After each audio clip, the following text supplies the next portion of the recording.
Alright, hey there guys, this is Haight's Wanderings. Today I'm going to be showing you guys a great knot that attaches line to line, braid to braid, mono to mono, fluoro to braid. As you can tell, it attaches any type of line to any type of line. Now, if you're here just to learn how to tie the Double-Uni knot, please go to this number right there on the screen.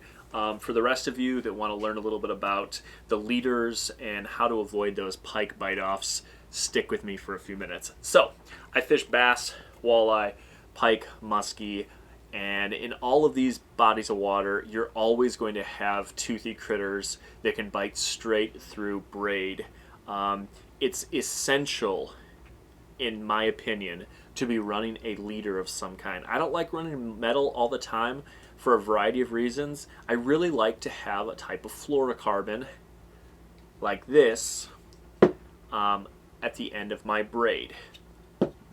So, when I'm fishing for bass, I'm almost always that is, using this right here. This right here is Power Pro. I really like this. It's great. This mossy green Power Pro works great in the Midwest waters that are a little bit darker, maybe tannic stained. But at the end of that Power Pro, you can't, or rather you shouldn't, I'm sure some people do, you shouldn't attach this directly to your lure. You should have a leader. So that is where this comes in. This right here is 40-pound Rio saltwater tippet. Now, if you've never heard the word tippet, it probably means you're not a fly fisherman. This is actually fly fishing line for saltwater. But the thing is it's awesome as a leader material for spin fishermen or bait casters. It works great. You attach this to your braid in a simple little knot that I'm going to teach you guys in a moment, and it works fabulously. You know, when I was younger, I used to attach my braid to a swivel, and then my swivel would go to my leader, and it creates all sorts of problems. It doesn't go through the guides, the eyelets in your rod. It attaches to weeds and whatnot, and I think it actually sometimes might spook fish. When you have a knot that attaches directly from one of these to another, it just makes the whole process so much more streamlined. I learned this knot a few years back, and I use it all the time. I use it fishing for musky, I use it fishing for bass, for everything, because it's so functional, and it's quick and it's easy to learn, and hopefully you guys are going to learn this. If you're interested in the Power Pro or in this fluorocarbon tippet, I do have links in my description below. Check them out. Don't check them out, that's fine. Really, any type of fluorocarbon will work as a pike proof system. I've been fishing multiple years, and I only think in the last like 2 years I've had one bite off from pike or musky through this fluorocarbon. You know, before I started using this, I might have a bite off every day. But this stuff really works to stop those fish from biting off. So now we are going to get into tying this line. I have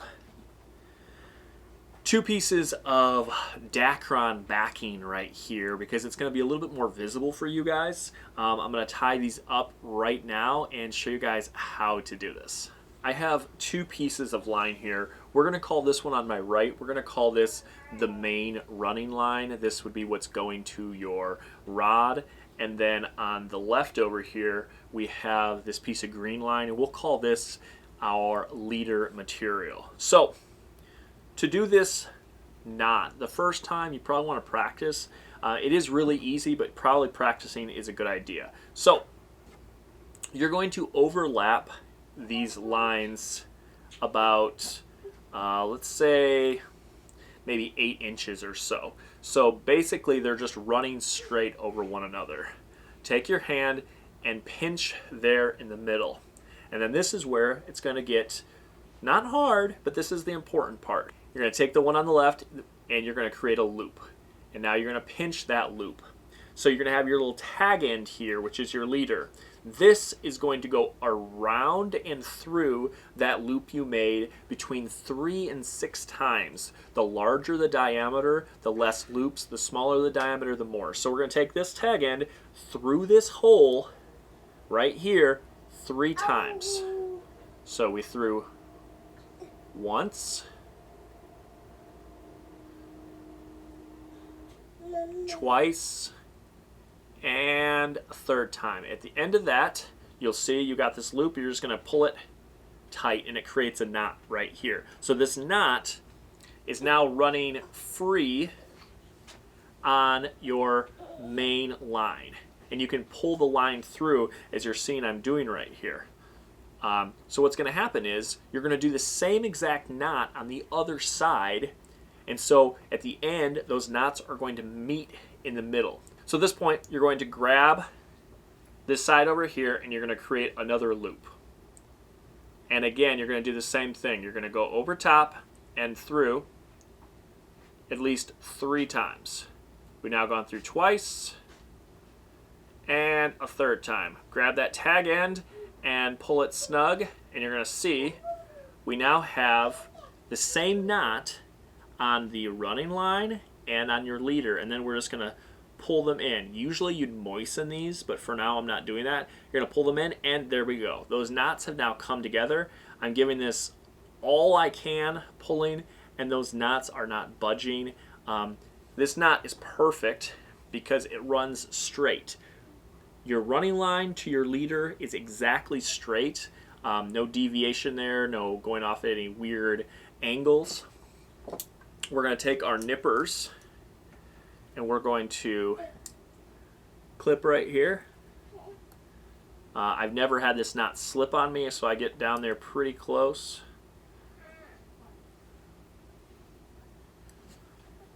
All right, we're going to toss those. And there you go. You now have a perfect knot that connects 2 separate lines. Some people like to take this knot and actually give it one final step, to make it a little bit more, break proof. So there's this stuff called Zap Gap right here. This is, again, fly fishing glue. You take this glue, you just put a dot right there on that knot. You let, oh, there's my baby in the background. You put a dot of that glue on that knot and you let it sit for a few minutes and harden, and nothing is going to pull this apart. Your line will break, hopefully, before that knot would break. I actually had my wife tie this. She'd never tied the knot before, and in this video right now you're watching, she does it in her first try, just showing how easy it is. I was over her shoulder telling her what to do, and if you guys have ever tied any other fishing knots, some of them can be really difficult. So the fact that she got it on her first try was pretty darn telling of how easy it is, and it's a really great knot. I encourage you guys, if you're fishing for smallmouth, use a leader, use this knot, the Double-Uni knot. It's going to save you guys so many lures in the long run, and it's also going to save musky and pike's lives because they're not going to be swimming around with your jerk bait, in their jaws. Do that. Leave a comment if you have any questions, and hopefully I'll be able to help you guys. All right, thanks so much. This is Haight's Wanderings. As always, catch, release, wander. I'll see you guys in the next one.